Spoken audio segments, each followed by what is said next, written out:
We remain steadfast in our commitment in delivering local news that matters, stories that inspire, enriching the lives of Filipinos in the Philippines and across the globe.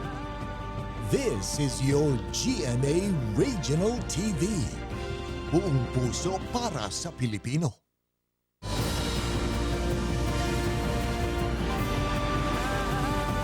Ito ang GMA Regional TV, One Mindanao.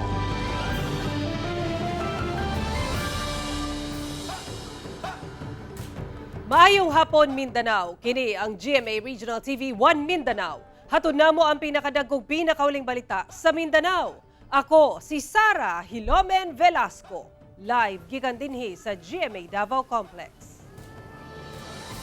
James Paulo Yap, live gikan dinhi sa GMA Cagayan de Oro Station. Abby Caballero, live gikan dinhi sa GMA General Santos Station. Mas gipahugdan sa Aviation Security Group Region 11 sa pakigtambayayong sa laing hingtungdang ahensya ang seguridad sa Davao International Airport, ilabi na karong dagsa na ang mga pasahero. Ani report ni John D. Esteban. Ang mag-igagaw nga sila Hazel, Votion o Alexandra sa yumiabot sa Davao International Airport. Una ang scheduled international flight. Aron dili maipit, labi pa nga dagsa ang pasahero. Silang tulo mo biyahe pa Hong Kong kay didto magpasko. Saan kayo magpapasko? Sa Hong Kong po. Bakit sa Hong Kong? Nandun po kasi yung mom ko. Actually, we're cousins po kasi. Then, gi-invite kami ng mom ko to have our Christmas there. Siguro po pagdating namin sa Hong Kong, pupunta kami ng Disneyland, hopefully. Dunay average nga 45 flights kada adlaw ang matala, pasulod ug pagawas sa Davao International Airport. 12,000 ka mga pasahero na. Tungod sa pagdagsa sa mga pasahero, mas gihugtan ang seguridad dinhi sa airport. Ginasusi pag-ayo ang mga bagahe sa mga pasahero nga buot mo pauli o magbakasyon sa laing lugar aron masigurong walay makalusot nga kontrabando ug mga taong dunay daotang tumong. Concern po natin lahat dito si any acts of unlawful interference po. So lahat po ng related criminal related na mga kaso na pwedeng gamitin sa airport po. Anumang kalokohan is yun po yung binabantayan natin na hindi po mangyari dito sa loob ng airport. Tungod dagsa ang pasahero, gipa-overtime na ang mga personahe sa kaap. One mitigation namo is nagapa-overtime nami og mga tawo namo kasi gamay ra pud gyud mi og mga general services namo nga allocated for Davao. Nagalimpyo pa na sila og sa sulod sa building ang mga CRs, they have to really maintain it in a spick and span condition just to mitigate the influx brought about by the Christmas season. Kauban si Jojo Solarte sa kamera. Ako si John D. Esteban para sa One Mindanao. Gikaalarma sa mga pasahero o otoridad ang usa ka nabilin nga karton sa Agora Bus Terminal sa Cagayan de Oro City sa pagduda nga aduna kini bomba. Hinoon paspas nga miresponde ang otoridad. Ani ang detalye sa report exclusive. Pasado alas 7 sa buntag, nabulabog ang Terminal Bay area sa mga bus sulod sa Agora Bus Terminal sa Barangay Lapasan, Cagayan de Oro City. Tungod sa usa ka karton nga nabilin kilid lang sa entrada sa maong terminal. Paspas nga miresponde ang kapulisan sa lugar ug dali nga gikordon ang lugar samtang gipaabot ang presensya sa Explosives Ordnance Unit sa Cagayan de Oro City Police. Temporary sab nga gipaagi ang mga pasahero sa exit gate aron masiguro ang ilang seguridad. Prepared na kami sa mga ganyan na meron na kami kagad na mga option kung saan namin patakbuhin yung pasahero kung just in case na meron ganung uli. Dali sab nga gisuyod sa K9 dog ang palibot sa maong terminal, lakip ang nabilin nga bagahe. Hinoon nagnegatibo kini sa eksplosibo. Sa pag-abli sa kapulisan sa maong bagahe, mga binutelyang ilimnon lang ang sulod niini. Dito nila nasuta nga ang sulod sa maong baggage is purely wine, mga red wine nga supposed to be siguro dalon para pamasko sa tagiya ato. Ang tindero og souvenir items nga si Cliff Aranas, wala na kuno nahadlok sa maong hitabo. Tungod sumala niya, normal na kuno sulod sa terminal nga adunay mga mabilin nga bagahe. Anad na mi ana sir kay terminal diri na mami dugay na mami diri.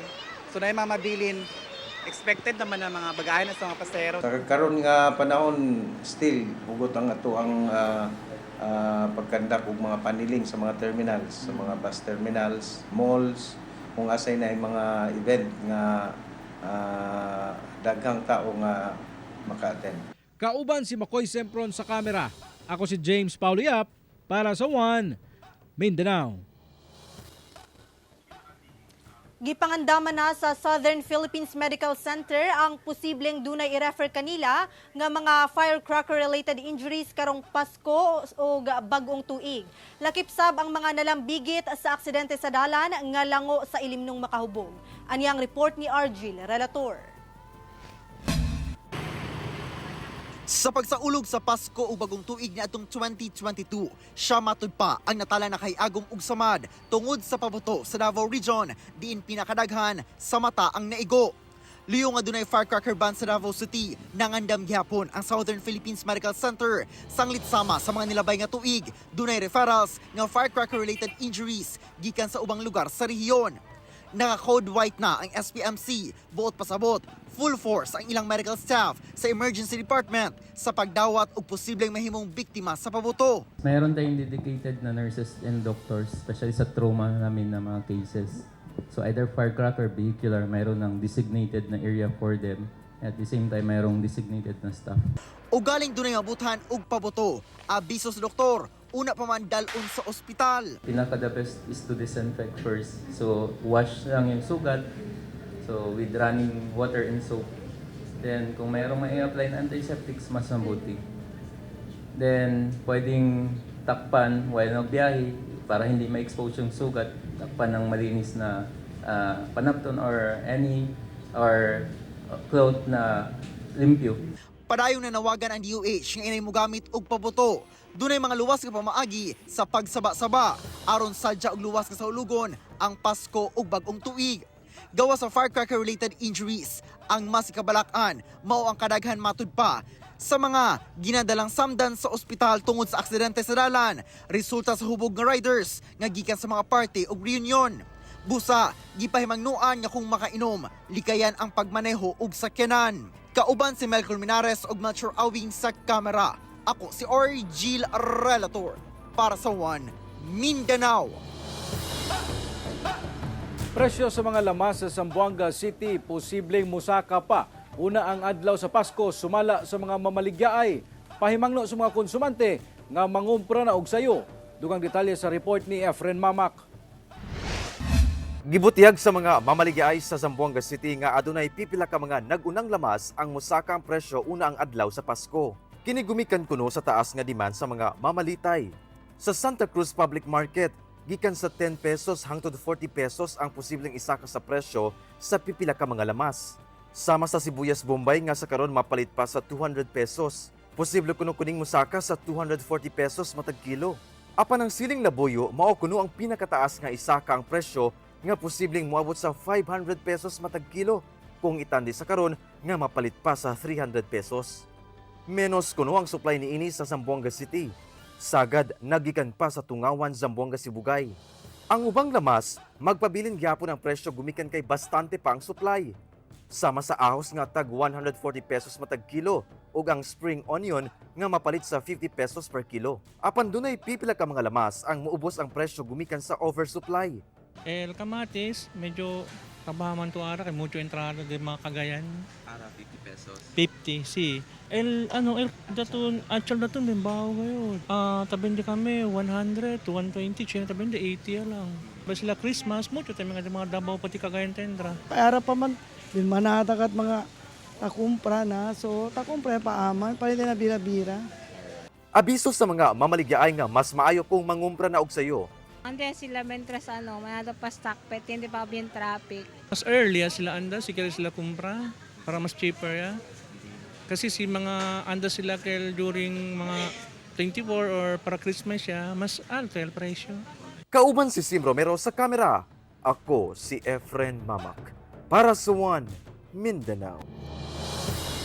Tibuok kinabuhi nga pagkapriso o life imprisonment ang gisentensya kang Kapa Community Ministry International Incorporated founder Pastor Joel Apolinario ug laing duha pa ka opisyal tungod sa patong-patong nga kasong syndicated estafa. Ani ang report ni Argil Relator.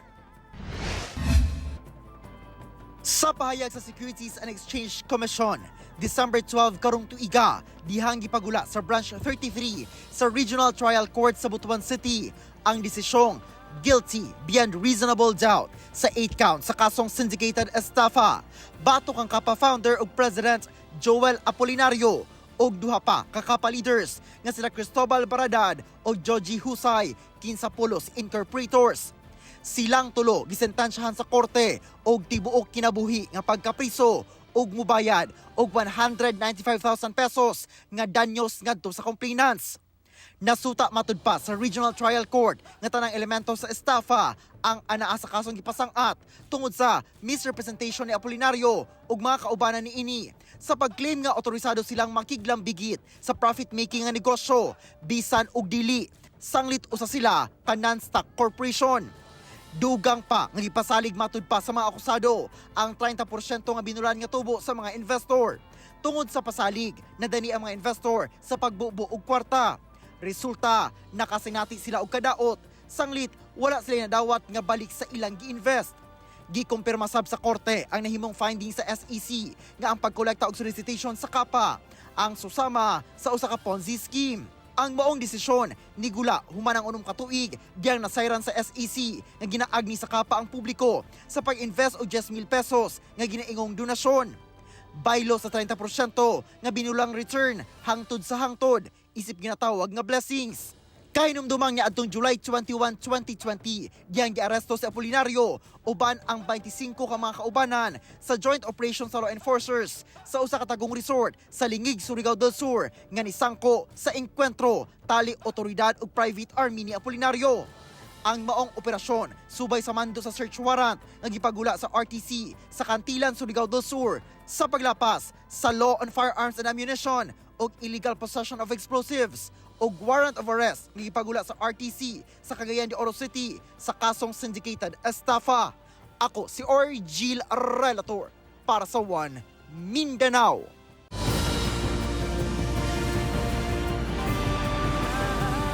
Ito ang GMA Regional TV, One Mindanao.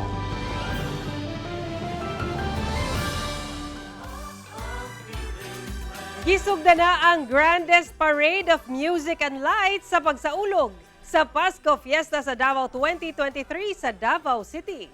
Atong sayro ng mga kalingawan, pinaagi ni Argil Relator nga live manukad sa San Pedro Square. Argil!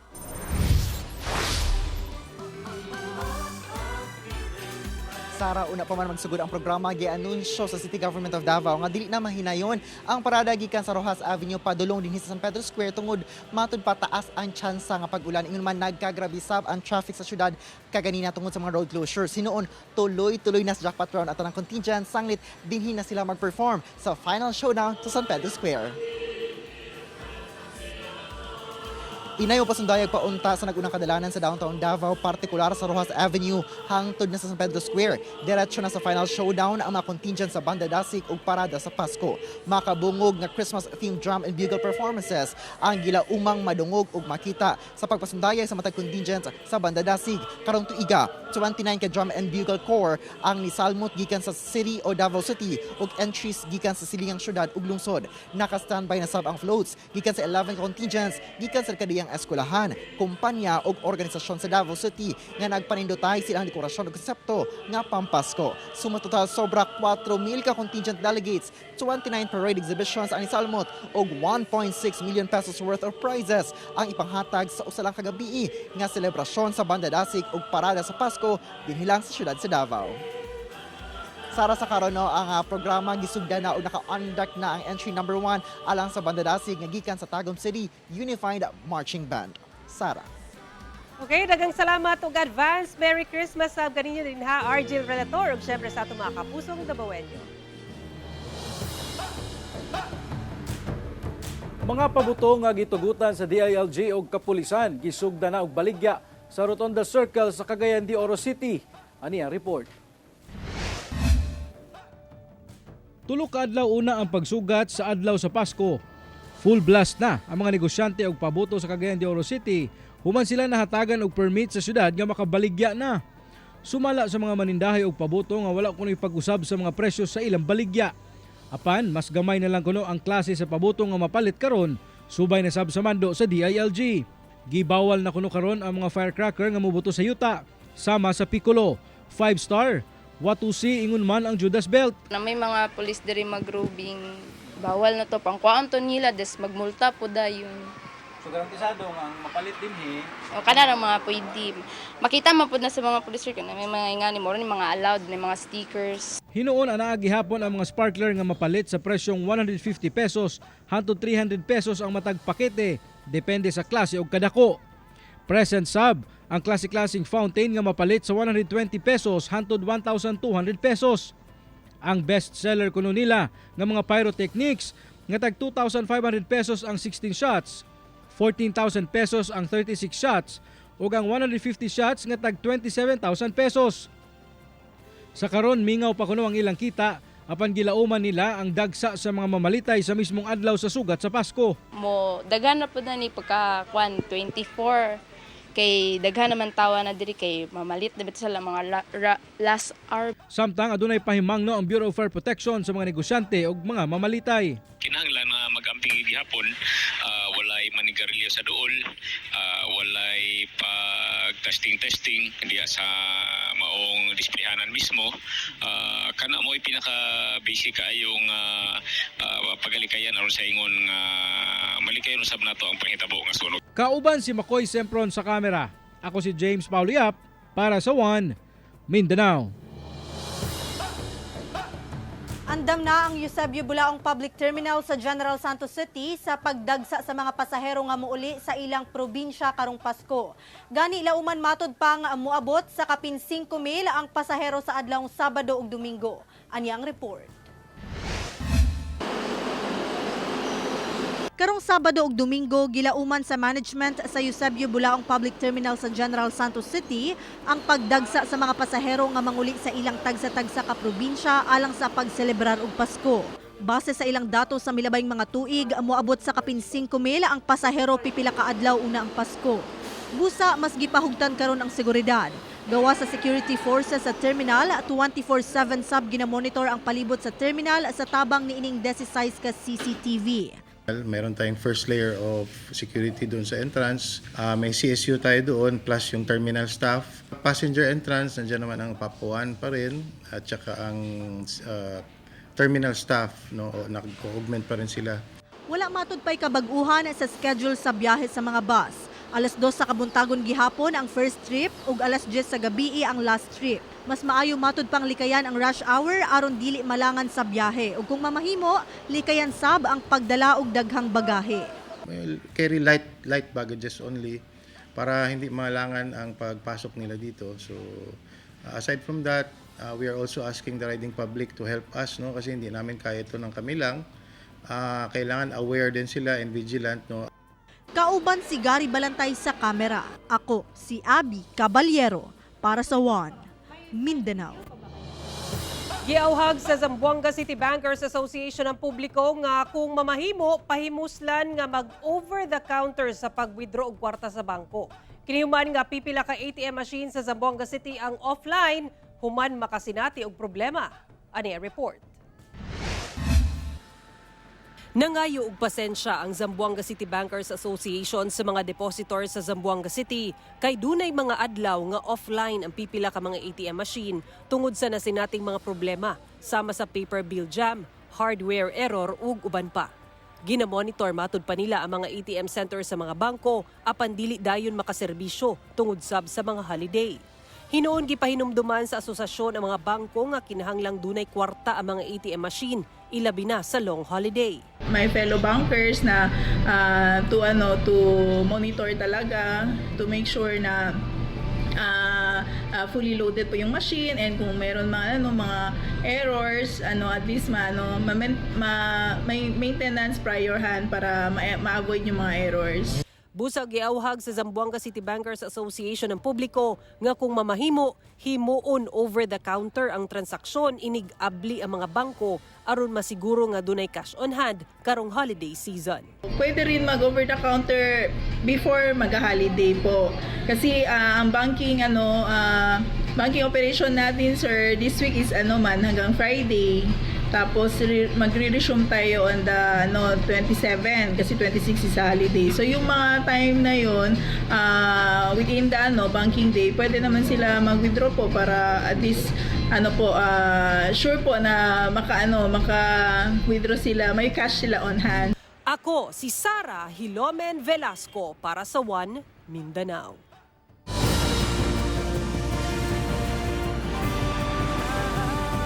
Ito ang GMA Regional TV, One Mindanao.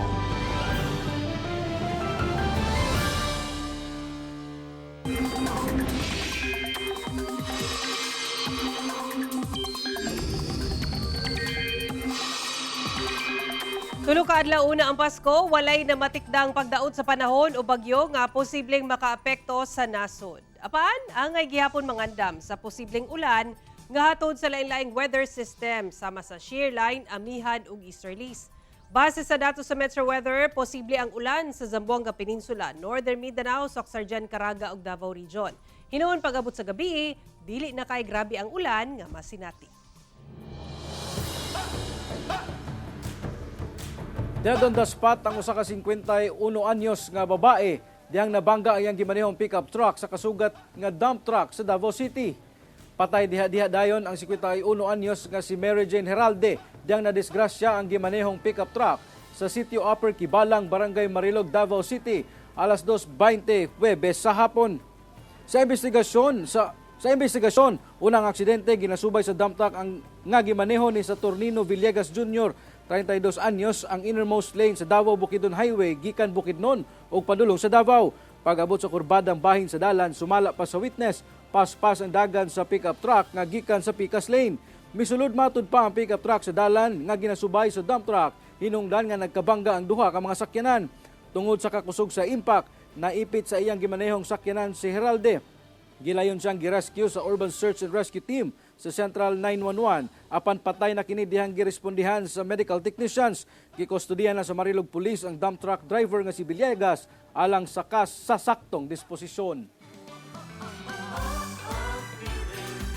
#feeling blessed ang usa ka estudyante sa Glan Sarangani nga nagabaktas padulong sa iyang eskwelahan og pipila ka oras ahuman kini giregaluhan og bisikleta sa usa ka netizen. Ani ang report. Makitaan sa hulagway ni ining grade 7 student sa Glan Sarangani nga si Michael Nacion ang hilabihan nga kalipay human kini nakadawat og sorpresa nga regalo. Usa kini ka bisikleta. Nagikan kini sa usa ka netizen nga si Vic Lalungisip nga taga Puerto Galera. Matud pa nakita ni Vic sa social media ang video nga gipost ni Patrolman John Medilo. Asa gipasakay sa ilang tropa sa patrol ang estudyante. Sanglit kapin oras matud pa ang ginabaklay ni ini gikan sa ilang balay padulong sa tulunghaan. Malayo po yung nilalakad niya araw-araw para lang makapunta sa kanilang paaralan. Awa agad yung naramdaman ko na may caption nga na naglalakad ng malayo, makapag-aral lang. May daanan ko din yung ganung sitwasyon, naglalakad ng malayo, makapag-aral lang. And then, hindi na ako nagdalawang isip, nag-DM agad ako kay sir na sabi ko, sir, ako na ang bibili ng bike, sagot ko na para dun sa bata. Personal nga gihatod ni Patrolman Medilo ug uban pang personahe sa 1st Sarangani PMFC 3rd Mobile Platoon ang maong bisikleta kang Michael. Dungan sa Christmas party ni ini sa iyang tulunghaan. Kita ko po talaga sa mukha ng bata na masayang-masaya siya. Hindi niya kasi in-expect na mabigyan siya ng maagang pamasko. Nang hinaot si Vic nga magmalampuson si Michael sa iyang pag-eskwela. Patuloy siya ng pag-aaral, tapusin niya. Huwag siyang magpatalo doon sa ng kahirapan. Bagkos gawin niyang inspirasyon para lalong magpursige. Ako si Abby Caballero para sa One Mindanao. Christmas Village sa usa ka barangay sa Zamboanga City, instant atraksyon karong Kapaskuhan human kini nahimong grand winner sa Christmas Village Competition 2023 sa syudad. Atong silipon sa report ni Efren Mamak. Agaw atensyon sa Zamboanga City kining mabulok kong Christmas Village nga hinimo sa mga opisyales, laki mga residente sa barangay Kabaluay. Nahimutang kini sa mismong barangay hall. Sa entrance pa lang, napuno na kini sa mga colorful star parol o mga Christmas light. Daw nahimong usa kadakong simbahan sab ang atubangan sa barangay hall. Makita sab sa ground area ang dakong Christmas tree, lakip mga village house, booth ug mga tindahan. So parang another tourist spot sa yan happen ka namon akina kabaluay. So ben happy kayad kami. Kami ara kayo picture bale view kay. Garbo kini karon sa maong barangay sanglit grand winner kini sa Christmas Village competition nga gisalmutan sa 18 ka mga barangay sa Zamboanga City. Talagang sobrang saya namin dito sa Cabaluay, especially our constituents kasi this is our first time to join and then we won as the first prize. Matud sa barangay council nga atol sa judging period, aduna kunoy mga live portrayal sa matag booth aron mahimo kining usagayod ka village. Nakadawat og 200,000 pesos ang maong barangay isip grand prize. Second place ang Christmas Village sa barangay Manikaan. Third place sa barangay Bungyao. Fourth place ang Kulyanan. Ug fifth place ang barangay Patalon. Ang Christmas Village competition kabahin sa Festival Navidad o Christmas Festival 2023 sa Zamboanga City, LGU. Ako si Efren Mamak para sa One Mindanao. Kapin 200 ka indigenous children ang napahalipayan sa Police Regional Office 12 atol sa ilang pamaskong handog sa General Santos City. Walay kabutangan ng kalipay sa naa sa 250 ka mga kabataan ug ilang guardian sa aktibidad ug pahalipay atol sa pamaskong handog sa Police Regional Office 12. Nag-enjoy sa mga kabataan sa playground sa PRO 12 ug nakahimamat pa ang ubang mga bata. Nahimong highlight sa aktibidad ang Christmas raffle. Dunasay enchanting magic show diin nahingang hagayod ang mga kabataan. Mato sa PRO 12 ang mga okasyon gipahinungod nila sa mga indigenous people ug sa PNP dependents isip pagpasalamat sa ilang pagsuporta ug pagsabot sa ilang mga mahal sa kinabuhi nga anaa sa serbisyo. Mga kapuso, tulo ka adlaw na lang, Pasko na. Mao kadto ang mga ulahing balita sa Mindanao karong adlaw. Mamahimo ninyo kini makita pag-usab pinaagi sa pagbisita sa official website sa GMA Regional TV o bisitahan ang among official YouTube channel ug i-click ang subscribe button para sa pinakaulahing balita. Daghang salamat sa atong mga kapuso sa Mindanao nga nagalantaw kanamo ug sa atong mga kapuso abroad. Padayon lang sa pagtutok sa mga lokal nga balita matag adlaw tungod sa GMA Regional TV. Local news matters. Kami ang GMA Regional TV 1 Mindanao, tibok persa para sa mas dakong misyon ug mas salapad nga pagserbisyo sa nasod. Happy weekend ug advance Merry Christmas mga kapuso!